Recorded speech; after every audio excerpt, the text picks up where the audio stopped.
புலிகேசியும் புத்த பிக்ஷுவும் ஒரே ஆள்தான்னு சிவகாமி நினைச்சதுல வியப்பு ஒன்றும் இல்லை. ஏன்னா கொஞ்ச நேரத்துக்கு முன்னாடி புலிகேசி சக்கரவர்த்தி கூட அந்த உருவ ஒற்றுமைனால ஆச்சரியப்பட்டு போனாரு. அந்த சம்பவம் என்னன்னு பாப்போமா?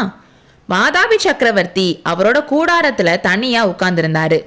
வாதாபில இருந்து கிளம்புனப்போ என்னெல்லாம் நினைச்சிட்டு கிளம்புனாரோ அது எதுவுமே நடக்கலன்னு மனசு கஷ்டத்துல உட்கார்ந்துருந்தாரு.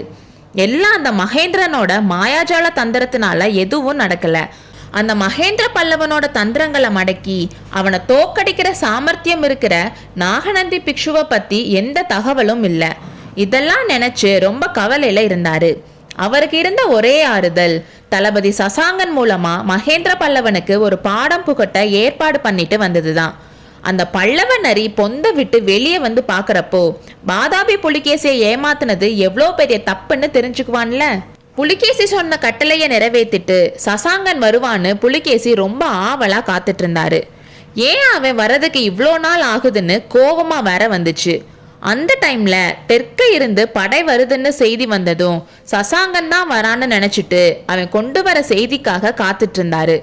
கூடாரத்துக்கு வெளியில குதிரை ஒண்ணு வந்து நிக்கிற சத்தம் கேட்டதும் சசாங்கன் இவ்வளோ லேட்டா வந்ததுக்காக அவன் மேல எரிஞ்சு விழுகிறதுக்கும் ரெடியானாரு. ஆனா உள்ள வந்தது சசாங்கன் இல்ல.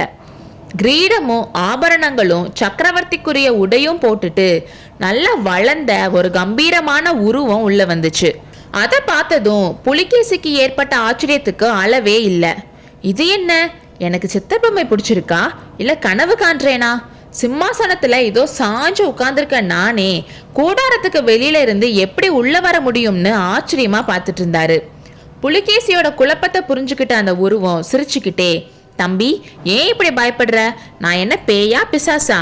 என்ன உனக்கு தெரியலையான்னு கேட்டுட்டே தலையில இருந்த கிரீடத்தை எடுத்து வச்சதும் பிக்ஷுவோட மொட்டை தலை தெரிஞ்சிச்சு.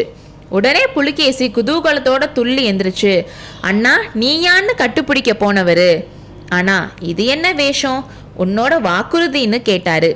அப்போ புலிகேசியோட கண்கள் ஓரத்துல பொறாமை தெரிஞ்சிச்சு.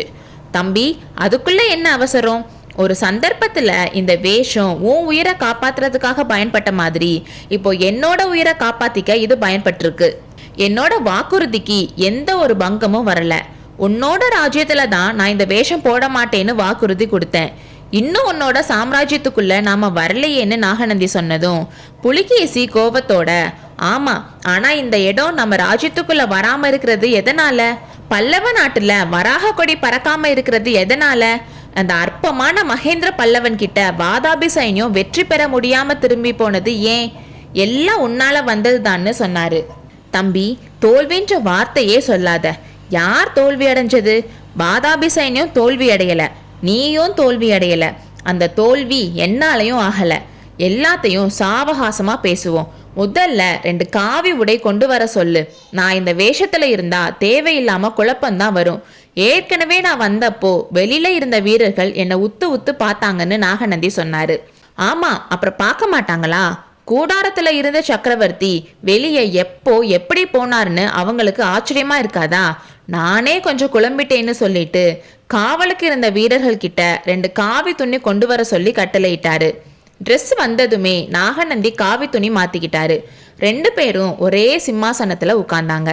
தம்பி இப்போ சொல்லு, நீ வாதாபில இருந்து கிளம்புனதுல இருந்து நடந்தது எல்லாம் விவரமா சொல்லுன்னு நாகநந்தி கேட்டதும் புலிகேசி எல்லாத்தையும் சொன்னாரு. எல்லாத்தையும் கவனமா கேட்ட பிக்ஷு சொன்னாரு, மகேந்திர பல்லவன் நான் நினைச்சதை விட கெட்டிக்காரனா இருக்கான். வழி முழுக்க நம்மளை ஏமாத்திட்டு வந்திருக்கான்னு சொன்னாரு. அண்ணா ராஜ்ய தந்திரங்கள்ல உன்ன மிஞ்ச ஆளே இல்லைன்னு நினைச்சிட்டு இருந்தேன்னு புலிகேசி சொன்னாரு. ஆரம்பத்துல நான் ஒரே ஒரு தப்பு பண்ணேன், அதனால எல்லாமே விபரீதமா முடிஞ்சிருச்சு. பரஞ்சோதியோட முகத்தை பார்த்து என்னோட மனசு இலகிருச்சுன்னு புத்த பிக்ஷு சொன்னாரு.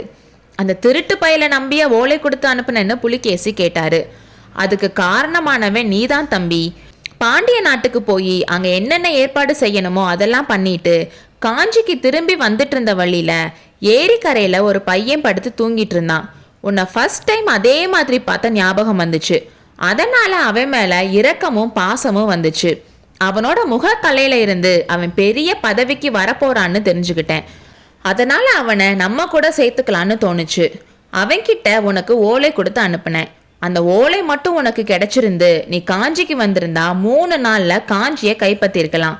மகேந்திர பல்லவன் இப்போ உன் காலடியில விழுந்து கிடந்திருப்பான்னு பிக்ஷு சொன்னாரு. ஆனா உன்னோட ஓலைக்கு பதிலா மகேந்திர பல்லவனோட ஓலை கிடைச்சிச்சு. அதனால 8 மாசம் வடபெண்ணை கரையில வீணா நேரம் போயிட்டு இருந்துச்சு. மகேந்திர பல்லவன் ஒரு சின்ன குதிரைப்படைய வச்சுட்டு யுத்தம் செய்யாம வெறும் பாய்ச்சல் காட்டியே ஏமாத்திட்டு இருந்தான். அதுக்கப்புறம் நான் காஞ்சி கோட்டையை முற்றுகை பண்ணியும் எந்த பிரயோஜனமும் இல்லை. அண்ணா, நான் வாதாபி சிம்மாசனத்துல ஏறினதுக்கு அப்புறம் அடைஞ்ச முதல் தோல்வி இதுன்னு புலிகேசி சொன்னாரு. தம்பி, அந்த வார்த்தையை மட்டும் சொல்லாத. யார் தோல்வி அடைஞ்சது? ராஜரீக சாஸ்திரத்துல இருக்க முதல் பாடத்தையே நீ இன்னும் கத்துக்கலையா? தோல்வி அடைஞ்சிட்டதா ஒரு நாளும் நம்ம ஒத்துக்க கூடாதுன்றதா முதல் பாடமே. நீயே தோல்வி அடைஞ்சிட்டதா சொன்னா அப்புறம் ஊர்ல இருக்கிறவங்களும் அப்படித்தான் சொல்வாங்க. உன் எதிரிகளும் அப்படித்தான் சொல்வாங்க, நாடே அப்படித்தான் சொல்லும். ஹர்ஷவர்த்தனர் காதுக்கு அப்படித்தான் போய் சேரும்னு நாகநந்தி சொன்னாரு. நான் சொல்லலைன்னா நாம தோல்வி அடைஞ்சது வெற்றி ஆயிருமான்னு புலிகேசி கேட்டாரு. மறுபடியும் தோல்வியை கட்டிட்டே அழு. என்ன தோல்வி அடைஞ்சிட்ட நீ? யோசிச்சு பாரு. கடல் மாதிரி பெரிய சைன்யத்தோட தென்னாட்டுக்கு திக்விஜயம் போனப்போ வைஜெயந்திய அழிச்ச. வடபெண்ணை கரையில பல்லவ சைன்யத்தை நிர்மூலமாக்குன. காஞ்சி கோட்டைய முற்றுகையிட்ட. கொள்ளிடக்கரை வரைக்கும் போன.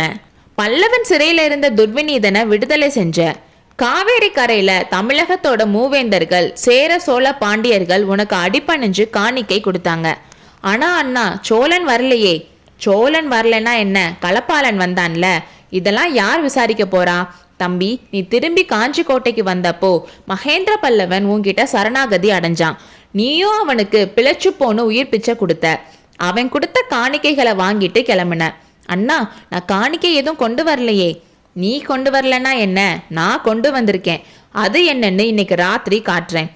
இப்ப நான் சொன்னதெல்லாம் உத்தர பாரத தேசத்துக்கு பரவறப்போ நீ திக்விஜயம் பண்ணிட்டு வெற்றியோட வந்தன்னு சொல்லுவாங்களா, இல்ல தோல்வி அடைஞ்சு ஓடி வந்தன்னு சொல்லுவாங்களா? அண்ணா, நீ பயங்கர சாமர்த்தியசாலி. தோல்விய கூட வெற்றியா மாத்திருவ. உன் பேச்ச கேட்டதுக்கு அப்புறம் தான் எனக்கே நான் வெற்றி அடைஞ்சதா தோணுது. ஆனா இந்த வெற்றி செய்தி வடநாட்டுல எப்படி பரவும்? புத்த சங்கங்களும் சமணர்களோட மடங்களும் எதுக்கு இருக்கு? நாகார்ஜுனா பர்வத்துக்கு உடனே ஆள் அனுப்பணும்னு நாகநந்தி சொன்னாரு. அண்ணா, நீயே போறது தான் நல்லது. உனக்கு வேங்கியிலும் ஒரு வேலை இருக்கு. விஷ்ணுவர்தன் அடிபட்டு கிடக்கான். போன வருஷம் அவன் வெற்றி பெற்ற வேங்கியில இப்போ எங்க பார்த்தாலும் கலகமா. நீ போய் தான் அவனுக்கு உதவி பண்ணணும். உன்னால முடியாதது எதுவும் இல்லைன்னு புலிகேசி சொன்னாரு. என்னால இப்போ போக முடியாதுன்னு நாகநந்தி சொன்னாரு. ஏன்னு புலிகேசி கேட்டதுக்கு ராத்திரி சொல்றேன்னு சொன்னாரு. சூரியன் அஸ்தமிச்சு நிலாவே வரப்போகுது. ஏன் இந்த கூடாரத்துக்குள்ளேயே இருக்கணும்? மா வெளியே போலாம்னு நாகநந்தி சொன்னாரு. சகோதரர்கள் 2 பேரும் நண்பர்கள் மாதிரி கைகோத்து கொண்டு வெளியே சென்றார்கள். அடுத்த அத்தியாயத்தில் சந்திப்போம்.